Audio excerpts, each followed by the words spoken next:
Boom! According to that, I'm live. This is Hiko Simon, and welcome to Tokyo Tonight 2. Now broadcasting with the much improved software, OBS. So that is good. Let me turn on the lights. Let me get the glasses on. I'm sorry, I had a long day today. Ooh, and I thought I had more time, and it turned out I did. Ooh, to set up. So there's my lights. There is the capture of the of this whole thing. There is Kumamon, and there are the comments right there. So boom, indeed, welcome to the new format. The great thing about this using OBS, apart from the fact that it's lighter, I can actually use this with Chrome. I don't have to shut down Chrome. Wirecast was way too heavy. I could also, for example, take this and I can broadcast like exactly the same now on Twitch or on Mixer or any of those things, which is not what I'm going to do with this show. This is a YouTube show, but I have other things like, for example, my music stuff, games and stuff like that, and I've always thought it'd be pretty cool.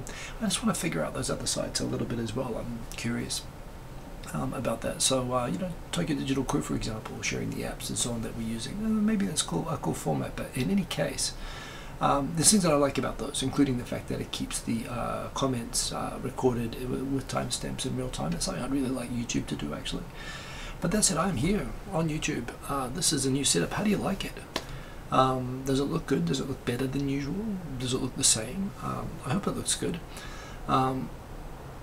Yeah, so this is all very, very exciting. That is Kumamon right there. I actually went through. Hey, people can actually read the comments, so that's a good sign. As usual, I will aspire to get through the topics in better time. I actually spent some time tonight. Oh, look, there's Tai Nakamura. Oh, indeed. I spent some time going through tonight, actually curating the topics. I find I had a bit of spare time. I was kind of doing it wrong when I did it. The app has changed since I last did that sort of thing. But it means the topics, it means I won't be skipping through a lot of Twitter crap, a lot of noise and so on. I've actually picked out things that I think are interesting to talk about, which I guess will also be a challenge. I'll need to get through more stuff. But still, we got people rolling in. Let's see who's in the room and say hello to everybody, and then we can kick off with the topics. So we got Mr. Cordy Chip. Damn, classes start tomorrow. Well, watch this, and then don't worry, you'll be well rested after listening, because I have that effect. I know a lot of people just do this because, you know, sleep therapy and all that sort of stuff. So there you go. So Lady, good to see you. Can't wait to see how this new software works out. Well, this is, you can see how it's working out. How is it working out? Does it look good? I'm tempted to look myself anyway. Give me feedback. How is the sound? How are my levels? How is all that stuff? In fact, let me take the second audio capture. Maybe just might reduce some background noise if I shut that down. I hope you can still hear me.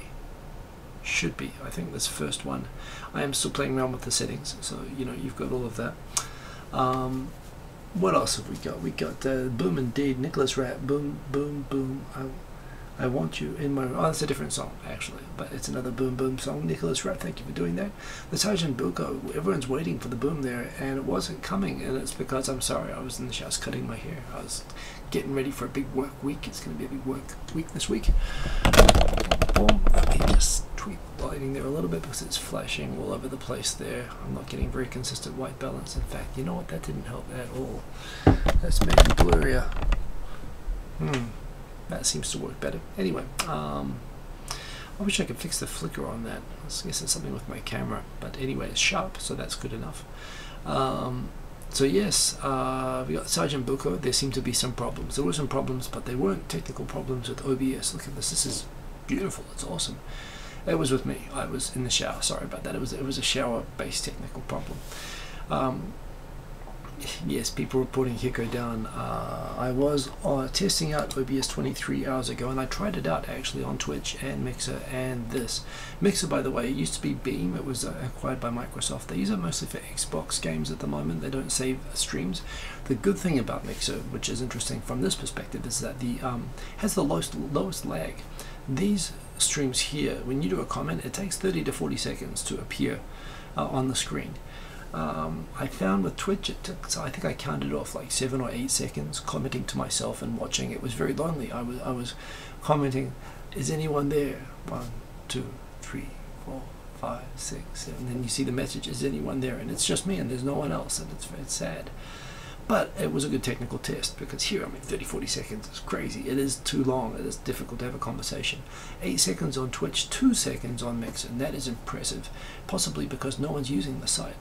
I also don't know if it's cool to do actual vlogs over there. I've been looking at Twitch. Twitch, it is okay to do IRL stuff, although they still seem to be focused on certain subjects.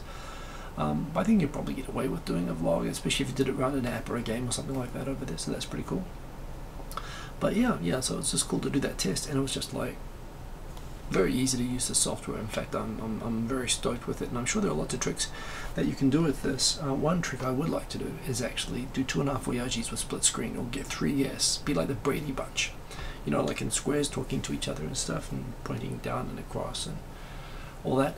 That would be pretty cool. I would love to do that. But yes, I talked with Victor about that actually. And the other thing which I would like to ask for all of your help with, I'll ask this at the end of the show again if I remember, is if I do like a split screen or whatever, if we had a 2.5 Voyages like screen graphic, like an overlay that would have like the video windows built in, like CNN does when they talk with people, except 2.5 Voyages.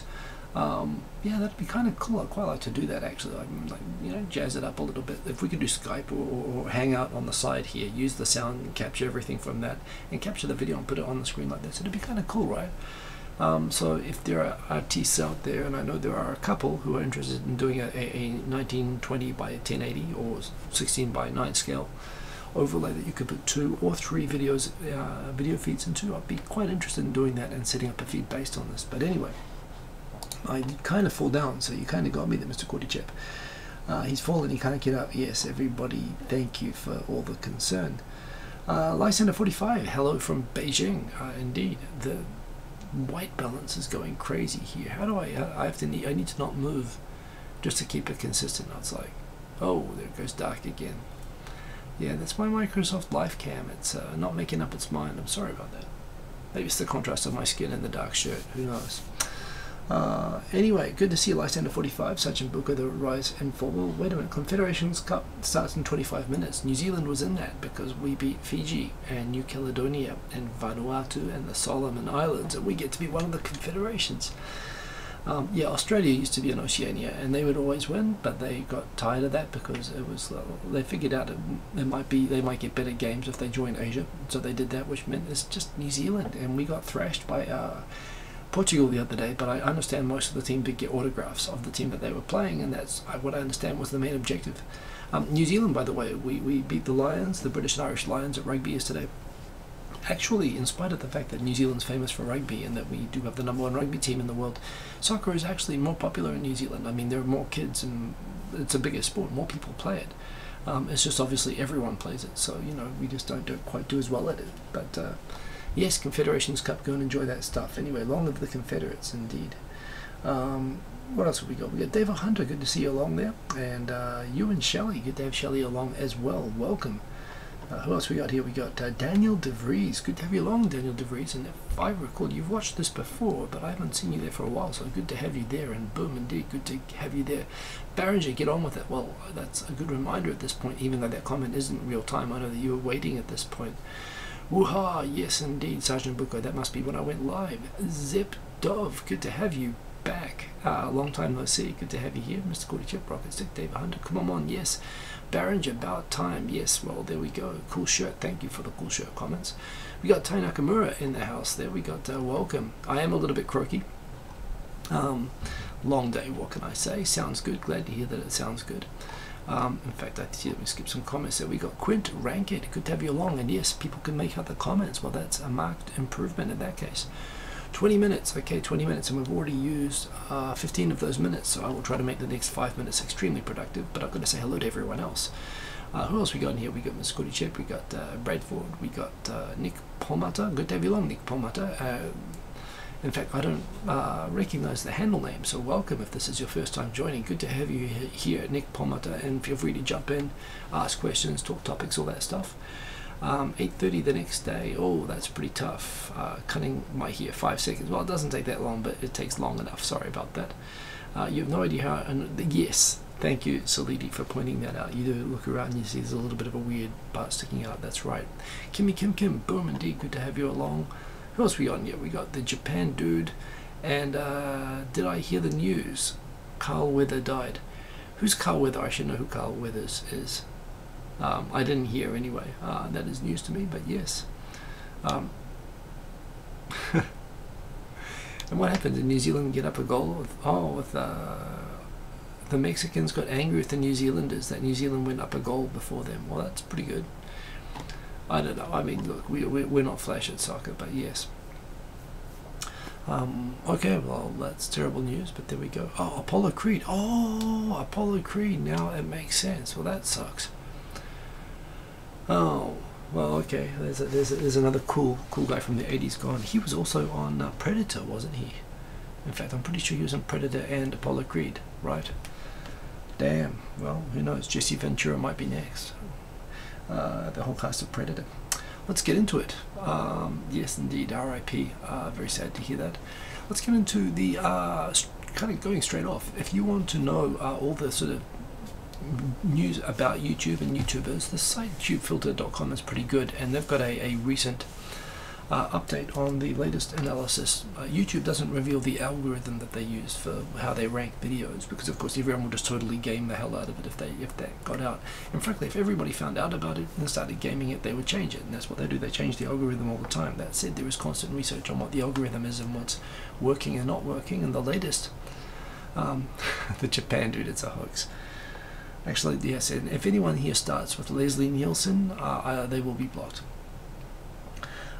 So yeah, apparently they do periodically do this big analysis as to what is working in terms of the algorithm, and highlights from the big presentation on what the current algorithm are is that videos that are between 7 and 16 minutes perform 50% better than videos that are shorter or longer. So I should stop 2 minutes ago. It's already over.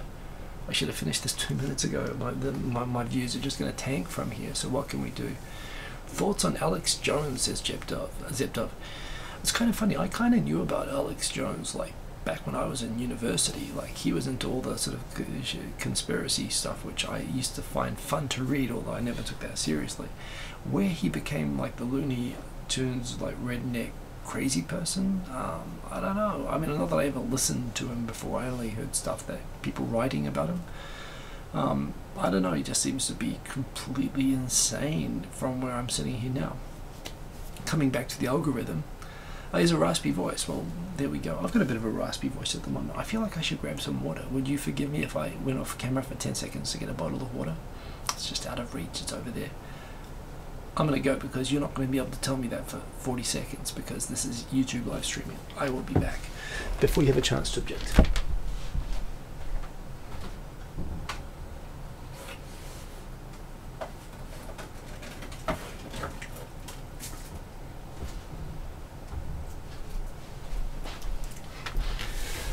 There you go, this is a good lag test. I'm back before anyone can object to me going and getting it. So there we go. He's Lysander 45 says Alex Jones is either a lunatic or the greatest method actor this world has ever known. That's quite possible.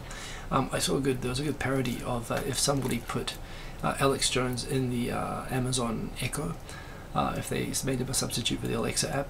And it was that was kind of fun. That was again, I don't know if he's really like that, and I get the feeling it's probably not healthy to listen to. Back to it. Videos with an average duration of 5 to 8 minutes receive the most views. So again, this is interesting. I guess if you had 7 to 8 minutes, you are performing better than the other videos, and you get the most views. So I guess those are two different things. But there we go. 7 8 minutes seems to be the sweet spot if you do a recorded video. There's no correlation between the views, the length of the title, the number of tags, or the length of the description. So there we go. Lots of people try to game that, but they don't work. And there is a strong correlation between the number of tags and the number of creator suggested videos in the video suggested video column. Okay, so there we go. If you put lots of tags in, you'll get lots of suggested videos, but it won't have so much impact on how well your video does. So that is interesting. That's not all. You can check the entire presentation, all the data points, whatever. There's a whole presentation there, and you can watch it. And if you really want to figure out how to game YouTube, it's pretty useful. So go do that. Interesting survey here. This is the percentage of children born out of wedlock in different countries, just for a snapshot of the state of the world. It is funny, America is right there in the middle. So in Chile, 69.5% of the population is born out of wedlock. I'm not sure why that is. I'm guessing that maybe the Catholic Church is been a bit discredited there. Maybe people needing to be married to have kids or whatever. They've got some messed up history, of course. I don't know if that's got anything to do with it. Although, there we go, Mexico, Iceland. Don't know what's going on with Iceland, but 66.9. So yeah, France 55%, and New Zealand actually, wow, New Zealand 47.7, very close to UK. You come down, Australia's a lot less than New Zealand. That's really interesting. New Zealand's 47.7, but Australia's 34.5. And Japan and Korea 2.2 and 2.1% respectively. That's a very, very small percentage there, most likely due to the fairly almost casual. I haven't really heard much about this recently, but in the 90s I heard that basically Japan had the highest abortion rates in the world, maybe outside of China anyway. And I see China isn't on this list, but I imagine the numbers would be similar, so I'm guessing that's why. But very interesting. Yeah. I don't really know how to interpret that data at all, but it does show that, you know, it's very rare for children to be born out of wedlock in Japan. No, Philippines, that's right, Kim, which actually, now that you mention it, it's interesting that that is not there. I guess it's OECD. These are probably OECD stats. That's probably why there's no China or Philippines. But yeah, that's right. Shotgun weddings, indeed, that could be another influence on keeping the numbers low. Now here's something which I saw today, and this kind of bothered me. This is from the BBC Culture column. I've seen these photos before. So there is this guy, Michael Wolff. Apparently he covered the sarin gas attacks in 1995 in Japan, and he was struck when he was taking scene photos at the subway stations of how packed all the trains were and how much of a nightmare it must be on those trains. Romania's in the EU, and I think as part of the EU it gets collected up in OECD stats, Mr. Kordichev, but I could be wrong about that. But if they're in the EU, I think they get captured. So anyway, coming back to this, so Michael Wolff, he found these photos very, very interesting of these people crammed up against these cars. So he came back in 2005 and 2010, and basically he went to Shimokitazawa station, which is a great, very convenient, very packed. All the people coming in from the suburbs, it's like where the trains get the most packed, just before Tokyo, Shimokitazawa. The trains there, the Odaku line and the Keio line, are very, very crowded trains, and he started taking photos of the commuters packed in against the doors of the trains, and won some photography awards. And you know, on the one hand, so I'm showing these because I'm not comfortable with these.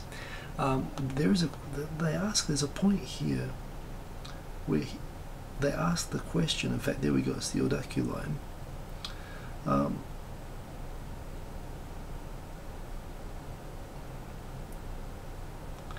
There is a moment where he talks about, I'm very close to my subject and it's not always easy. How do you think the people feel about you photographing them? Did you get permission? Well, obviously I can't get permission. There's a pane of glass between us, so either I just take the photo or I don't. I do it or I don't. So they make a lot of excuses saying that he's being intimate towards the people, but I don't think so. I think this is something a little bit like taking a photo of someone being raped, and when you can't help them, but you see them and you decide to pull out your camera and take a photo of them instead. These people are vulnerable, they're not giving consent. You could set up systems to obtain consent. You could text the photo to someone at the end station in Shibuya or Shinjuku and say which car they're at and try to track them down and get a release. And the fact is, these are people that are very vulnerable, very kind of, I mean, it's not public, by the way. This is also important. These trains are all privately owned, and the rules about commercial photography, this guy's won prizes and, you know, done photo books of these. This is commercial use. You can't do photo shoots on trains. You can't shoot videos on trains. People have tried to use me as a fixer before for recording a video on a train, and it's just about impossible to get permission. You know, it takes months to set up. It's not a public space.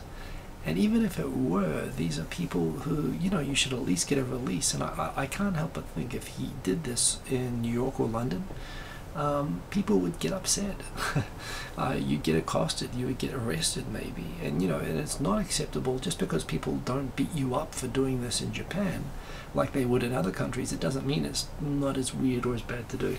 I think people get away with it a little bit around Japan because, well, frankly, it's a Gaijin smash. He's a foreigner. People see a foreigner taking photos of trains. They'll give them a pass that they wouldn't give Japanese. They'll give them the benefit of the doubt. But this foreigner's gone and taken these photos. He's taken them to Germany or whatever, and he's published a photo book. I think that's kind of scummy. I mean, how do these people feel when they discover that photo of them being on the internet, afterwards without a release? So I don't like it. I think when you're detached, when you live in Europe, I mean, I understand that these are compelling photos. I do get that. Just in the same way that a photo of someone being raped would also be compelling. Not the same thing, but this is a situation that, so, you should make sure these are humans in a vulnerable place just trying to get through a very unpleasant commute, and, you're kind of... Even if you're not maliciously trying to take advantage, I don't think it's appropriate. This is the thing. We've all been on these trains. We've all been in these situations, and I wouldn't like that. I mentioned Predator because I believe that Carl Weathers, if he's Apollo Creed, I could be getting mixed up, but I think Apollo Creed was in the very beginning of Predator, the big scene where they do the big... I think he's the guy who sent Arnold Schwarzenegger's unit into the jungle there. Could be wrong about that, but anyway. So yes, I don't like these photos. I mean, I find them compelling. I admit that. I admit that there's artistic value to it. But I think if you're gonna use people who are in this sort of a situation, I think you've got to go and get their permission at least. That's my feeling on it.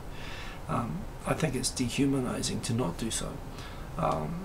Yeah. So it was interesting. I sort of tweeted about that. There were some people discussing that today. Yeah, so there we go, Predator. So actually, the Sergeant Booker, you totally should go and watch Predator again today because you will see him, and he's a good actor. Yeah, I loved him in Rocky. Quentin Rankid says, I wonder what people would make in Japan of the fight videos that people take in the US on public transport. They happen in Japan too. They're still not cool to take, but yes. Robert Oldwood, good of you to come along. No, good of you to come anytime anyway. They happen in Japan. It's the same thing. The subjects in the videos would be entitled to have the videos legally taken down. But yeah. It happens in Japan too, although fortunately you don't get fights quite so often. But sometimes you get someone who's making trouble, people will record. But there again, this is the whole thing with Japan. Yeah, and look, art can be anything, but the point is that, that I think that's exploiting the people in the videos, and I think it's wrong. I think it's immoral. I mean, art doesn't have to be moral or ethical. In fact, the lack of ethics, I think, in those photos contribute to what makes them compelling, but I still think they're unethical. Nobody's perfect, but good on the guy who's made a lot of money off it. But that's a Gaijin smash. That's a guy getting away with doing something he shouldn't be allowed to get away with because he's a foreigner, and he's taking advantage of people giving him a pass for that. And, that kind of sucks. Yeah, the YouTube creator studio feature there's going to be a new version of that come out. I've signed up for the beta. There's a link there which is on my Twitter where you can go and sign up for the beta yourself if you want to get onto it. And yeah, it looks like they promise it'll do more things with less interference, so that's pretty good. I mentioned earlier I'd like to get an overlay interface for 2 or 3 cameras for 2.5 Voyagis. If anyone's interested in helping to design a 2.5 Voyagi screen graphic overlay for having some video windows for talking, pardon me, got slight hiccups, would appreciate the help. That's the test last night of OBS. Here's an interesting one. North Korea denies torturing Warmbier and says that North Korea is the greatest victim and the biggest victim in the US student's death. North Korea is saying that they are the most persecuted country in the history of countries, I guess. It's very Trumpian, isn't it? Man, where to start, where to end on this? Obviously a lot of talk about Otto this week. Here's where I am at. I live in Japan. And it is in Japan. Japan's had dozens of abductees. North Korea's admitted to about 15 of them, and claims that 12 of them died in tragic accidents or something. Apollo Creed was not Lando in Star Wars, but there we go. I'm sorry, I'm being very inconsiderate towards the North Korean torturers.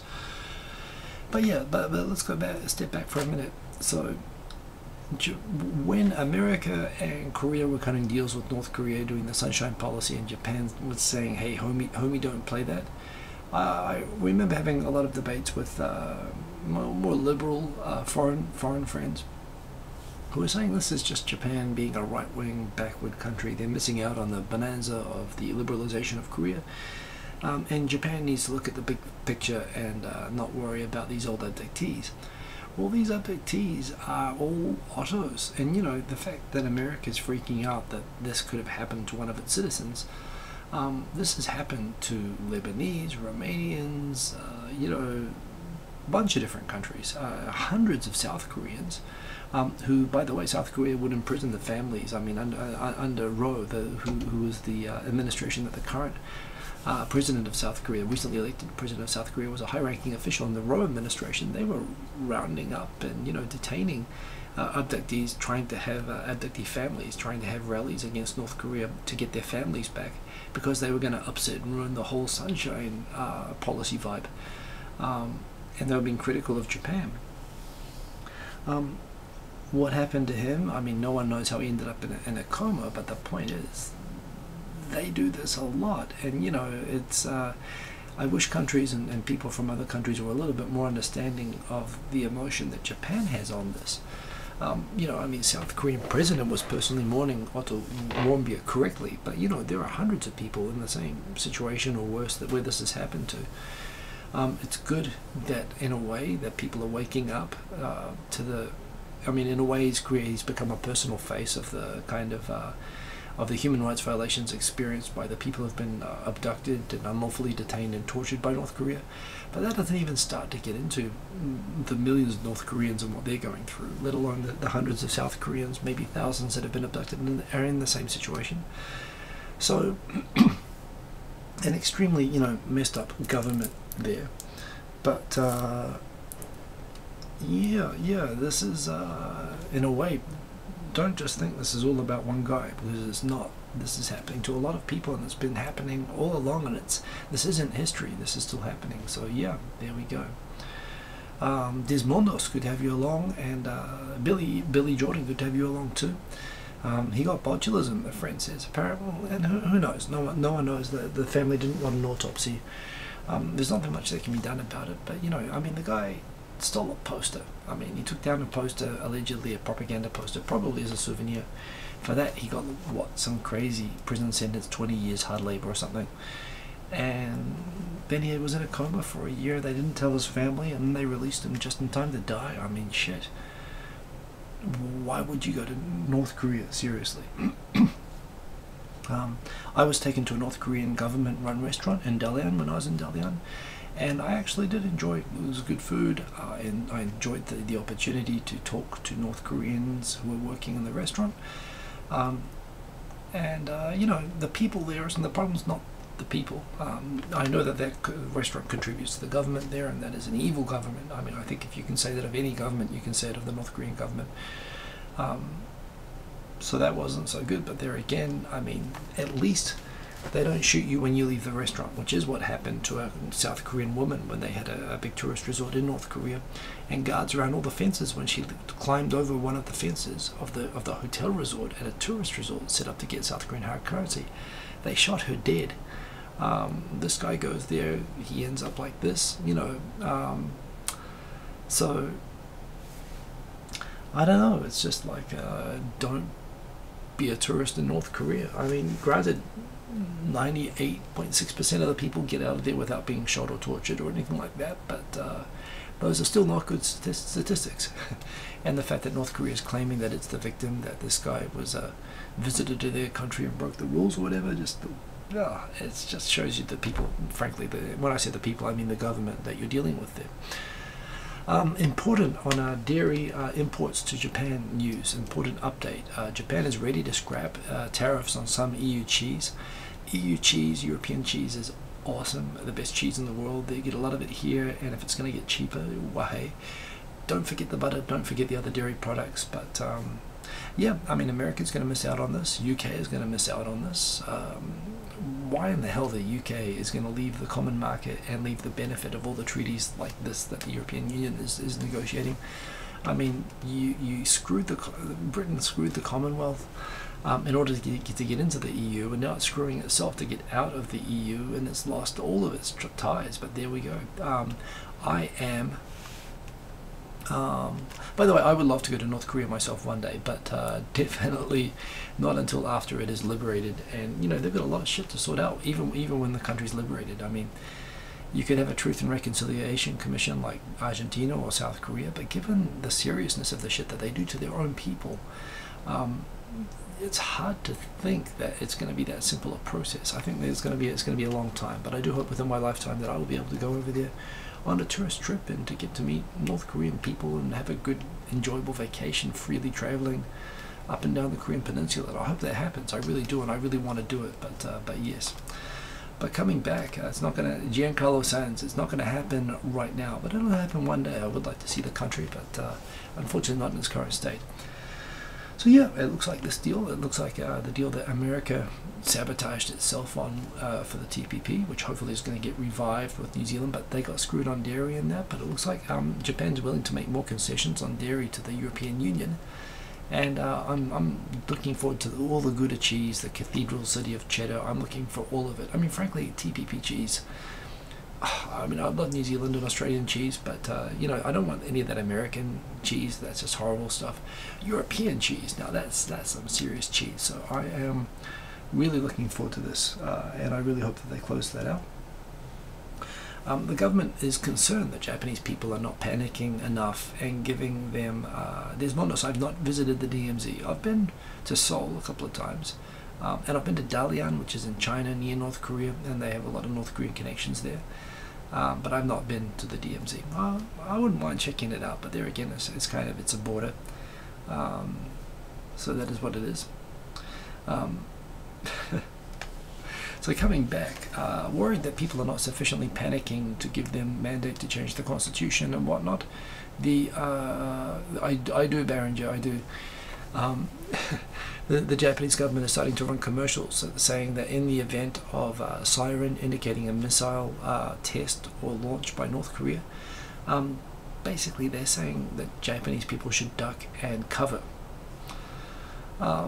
So obviously the real purpose here is to sort of raise nervousness, and I guess it's going to do that, but seriously, I don't know why they need to be freaking out kids about the North Korean missile test. I mean, granted, from a worldwide geopolitical perspective, yes, these are serious and people should be paying, you know, attention to try to figure out what to do about them. But from a his crime was that he wasn't Dennis Rodman, indeed. But you know, from a day-to-day perspective, we don't need to be ducking and covering and doing evacuation drills every time, frankly, you know, Kim Jong-un takes a shit. I mean, you know, which is pretty much what these missile tests are. So I don't know. I mean, are we going to do this when Chinese patrol ships violate Japanese territorial waters around the Senkaku Islands as well? I mean, you know, it's kind of the same thing. It's really annoying, and one day there will be a genuine missile attack possibly happen if that regime there looks like it's going to fall. But I don't know that doing this every time they test these missiles is a good idea. Speaking of Korean-Japanese relations, Busan, they have another one of those comfort woman statues that one of the one of those nationalist, ultra-nationalist groups put in front of the Japanese consulate in Busan. Basically to piss off Japan. They put it in the middle of a busy road, which is a violation of Korean road laws.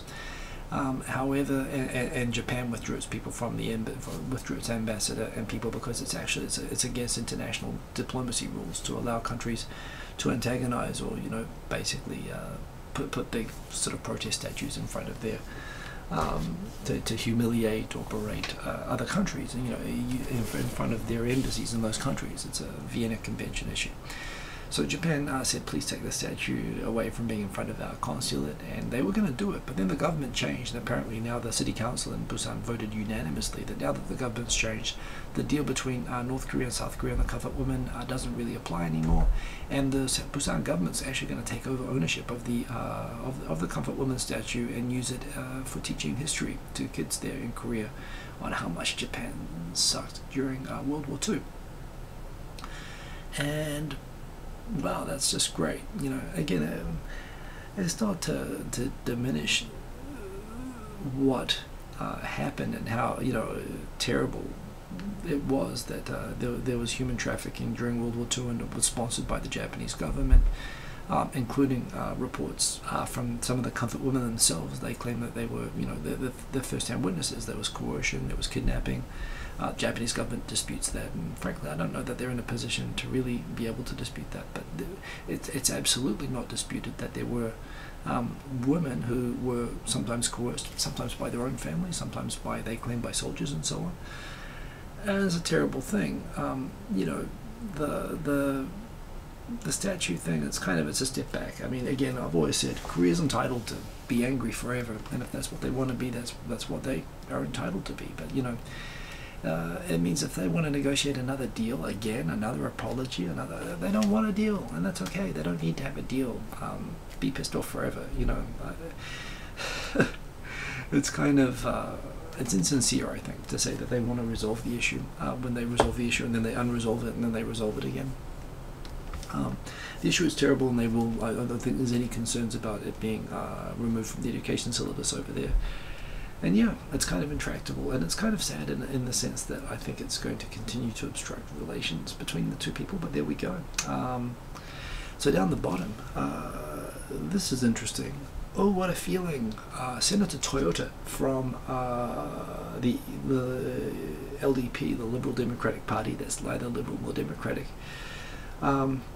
She's that lady there in the banner there. She used particularly hurtful language. Apparently she had a secretary, an assistant, they call a parliamentary secretary, a middle-aged man in this case, and apparently she considered that he wasn't doing his job well enough, and on 7 occasions she took to physically assaulting him and screaming abuse at him. It got so bad that he started carrying a voice recorder, and he recorded one of the beatings that he took. And she lost her shit. I mean, she used to be a bureaucrat at the Ministry of Health, Labour, Welfare. I know it's ironic, right? She was a bureaucrat at the ministry in charge of making sure that that employers don't abuse their workers. She screamed abuse and physically beat this guy. She assaulted him, and she was screaming at him. Basically, you bald fuck. She was basically fucking baldy, screaming for a long time, an absolute, you know, Slayer type death metal voice. Ben Duncan, not funny, and actually not true. No, she's totally resigned to the state of my hair. Hey, Corp Q-Summer, good to see you. Being so yeah, she was screaming, you idiot, you fucked up, you know, you hugger. And he's saying, can you please stop hitting me? And there's some thuds, and then she's saying, you were hitting my heart. Yeah, she was in full crazy mode. I don't know if she's married. I don't know. She's got great credentials. I mean, she's not a moron. She's from a Kimmy Kim. It is indeed extremely ironic that she was a bureaucrat from the Ministry of Health, Labour, Welfare, while beating and abuse, and she became a politician, and then she started beating and abusing her employees. She resigned from the LDP because the LDP's had a lot of bad press lately. It's kind of funny and horrible at the same time. But there you go. Robotic telepresence might be the best way for humans to explore Mars. I agree. I mean, seriously, if we can use like remotely piloted drones to kill people, surely we can use them for better purposes. I'd love to have a personal robot walking across Mars that I could like build, you know, all the things getting ready for the humans to arrive. I think that would be awesome.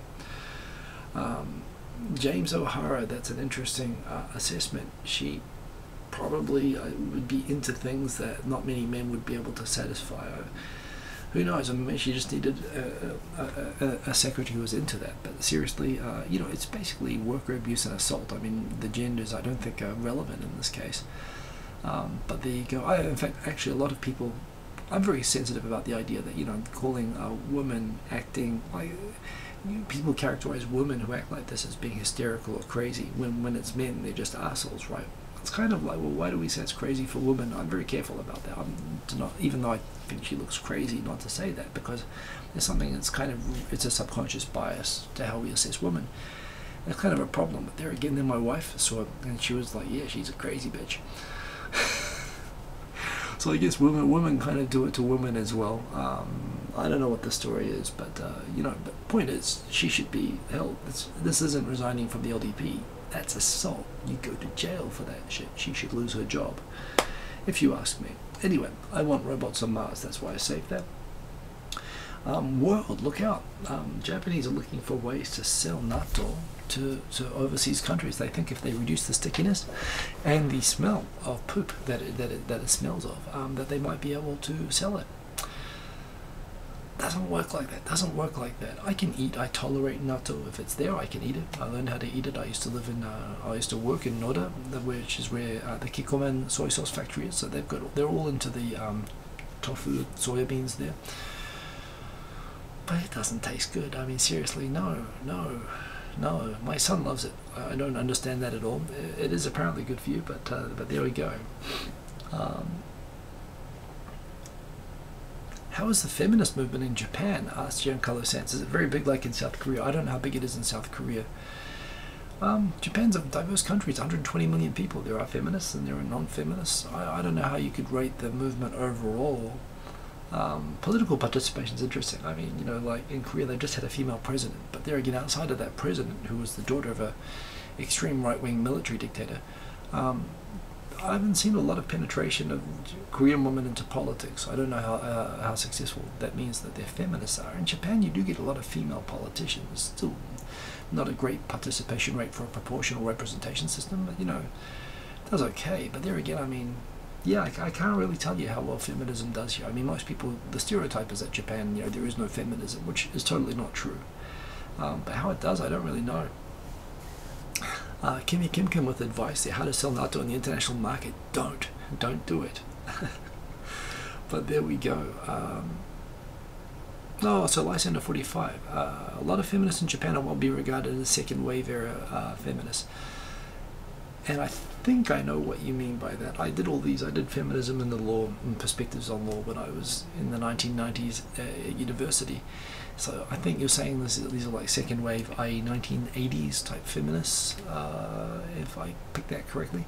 And that would kind of be right. I mean, the pill was only legalized, the birth control pill was only legalized in Japan 20 years ago. They're basically 40 years behind in all of these things. But there we go.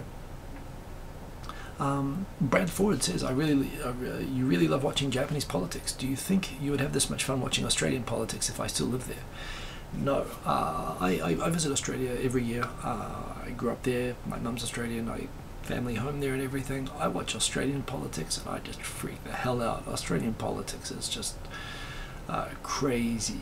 I'm from New Zealand, that's right. And New Zealand politics is lame, and Australian politics is just too rough. Have a good night, Japan dude. Yeah. I don't enjoy Australian politics. I can't. It's just such a mix of nastiness, stupidity. Japanese politics, you know, there's some depth to it.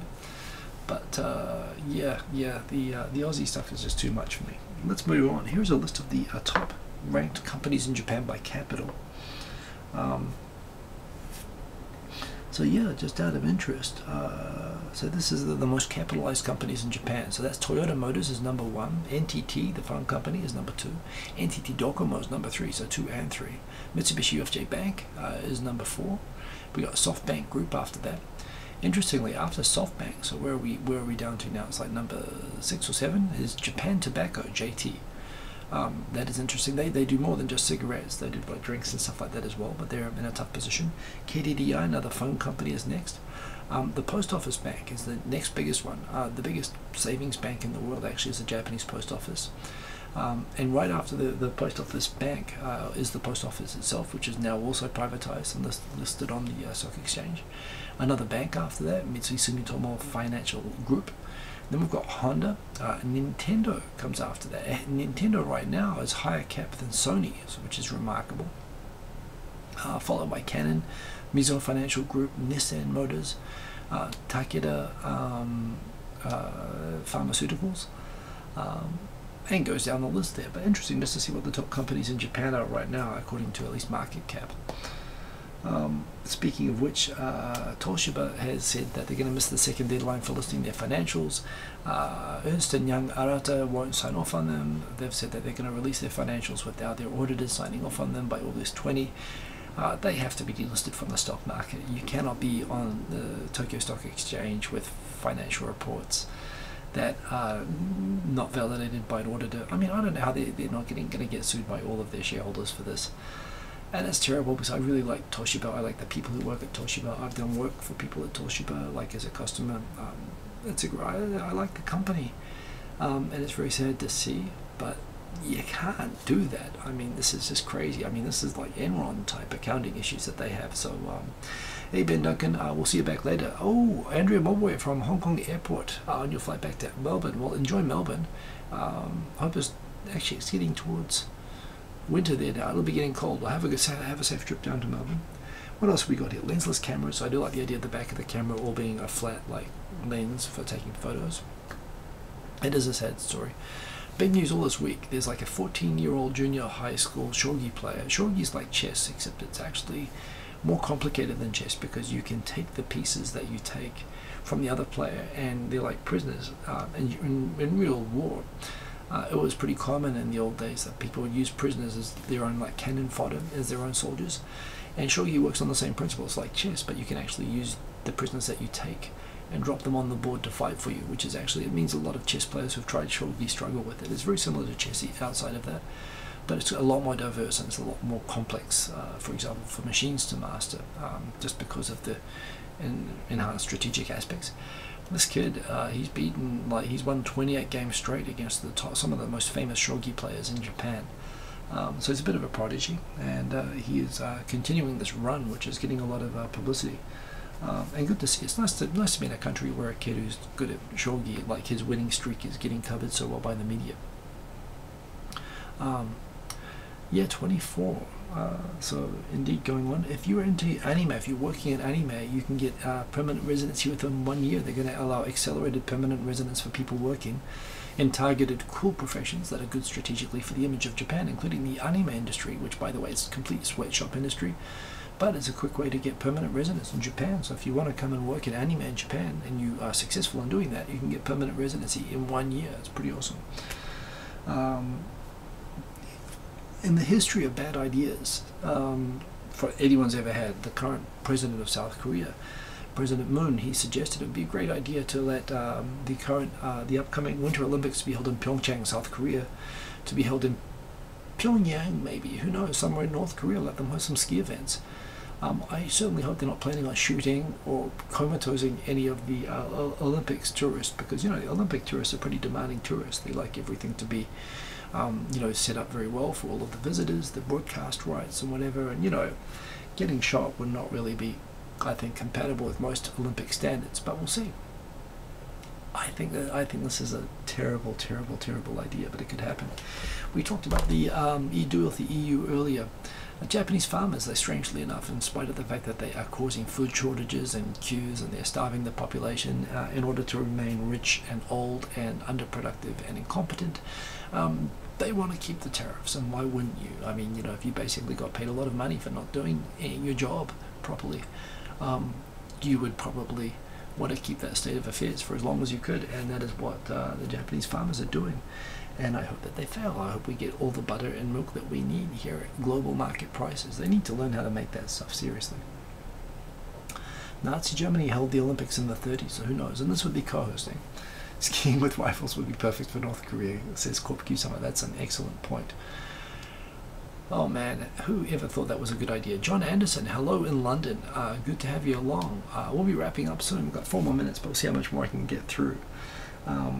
Election offers little choice. The ratings of Abe at the moment have been going down due to a number of scandals involving the education ministry and abusive party members called Toyota who abuse people. So there we go. There's the thing about you can get permanent residency in 1 year if you do anime.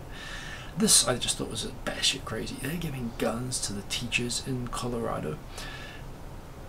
And I get it, they want to prevent school shootings by giving guns to all the teachers, but one day you're going to have a depressed teacher, or a teacher who's just having a shitty day or a nervous breakdown, and they're going to have a gun, and then something's going to happen, and then all the parents are going to say, well, if the teachers have guns and there's a risk of them going crazy and shooting the students will need to have guns as well. The pupils will need guns in order to protect them from potentially depressive, crazy teachers who will now have guns to be able to deal with that. So, you know, I think it's really not fair to give the teachers the guns. It's like having a bubble gum in class.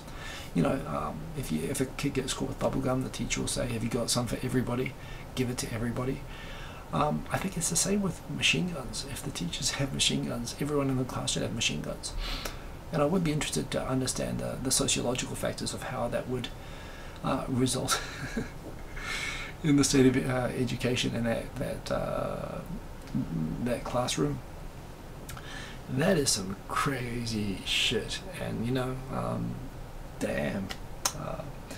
So yes, and speaking of, so while Moon, he's done two things the last couple of days. First, he said, hey North Korea, why don't we host the Olympics together, because you really look like an Olympic host lately.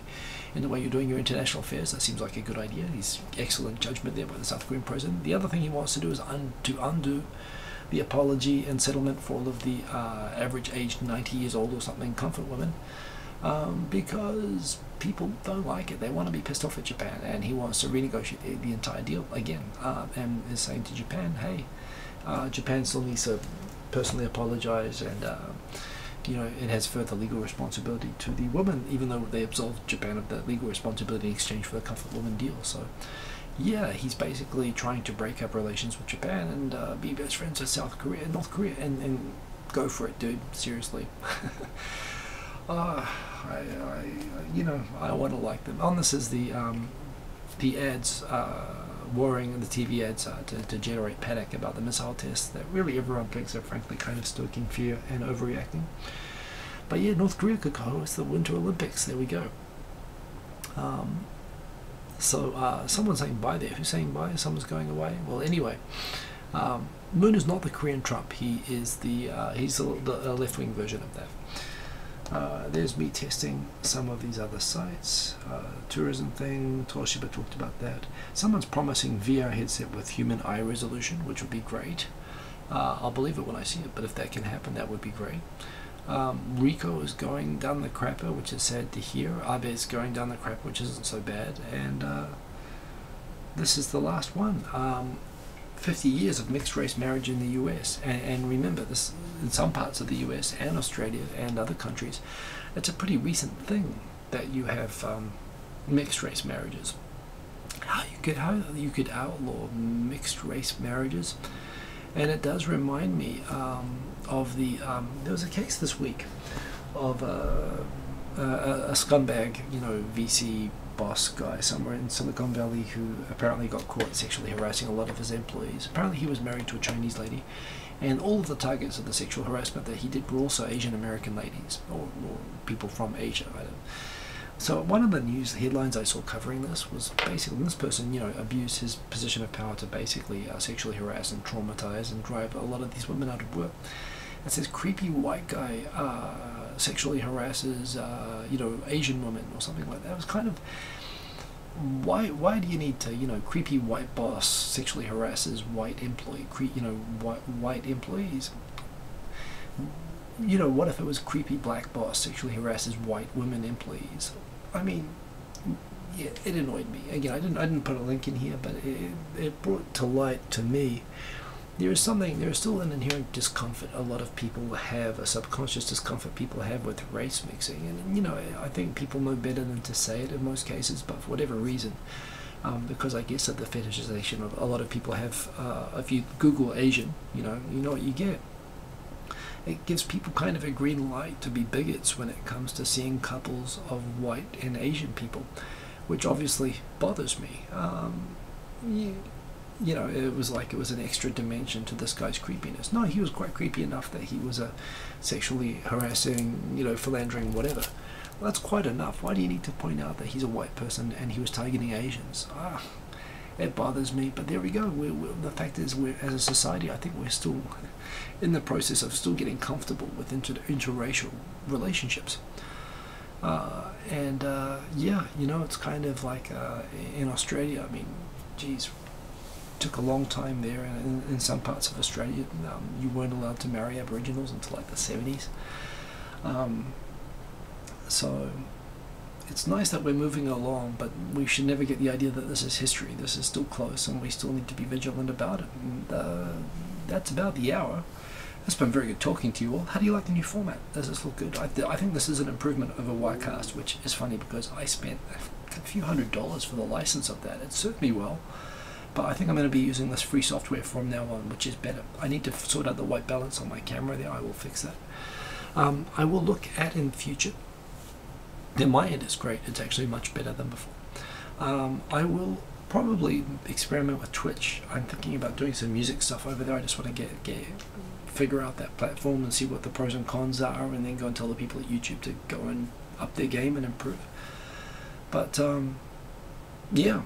So there we are. That's Tokyo Tonight. We'll see you again next week. We are going to get, oh yes, big announcement, Softy Papa. We are going to get Softy Papa on 2.5 Voyages next week. So big stuff happening there.